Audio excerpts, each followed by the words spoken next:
بنیادی وجہ تھی کہ وہ جو حکومت پچھلی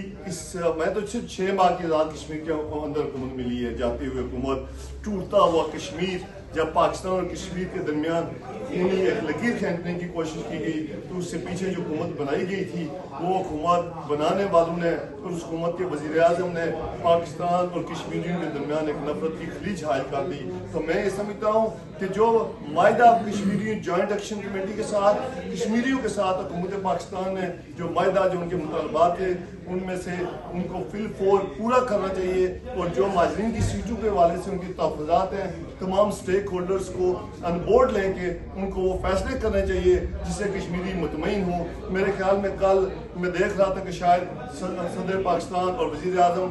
پاکستان بھی شاید اس میٹنگ میں کہیں بیٹھے، تو میری ان سے گزارش ہوگی کہ آپ اس معاملے کو بہت سنجیدگی سے لیں۔ کشمیر کا جو ایشو ہے، کشمیر پاکستان کی شرح ہے اور ہم کشمیری پاکستان سے زیادہ پاکستان کے وفادار ہیں۔ ہم پہلے سینے پر گولی کھانا چاہتے ہیں، مگر خدا نخواستہ کوئی ایسے حالات مت پیدا کیے جائیں کہ اس معاملے کو نظر انداز کیا جائے۔ میں آخر میں آپ سب لوگوں کا دل کی اتھاہ گہرائیوں سے مشکور ہوں، آپ نے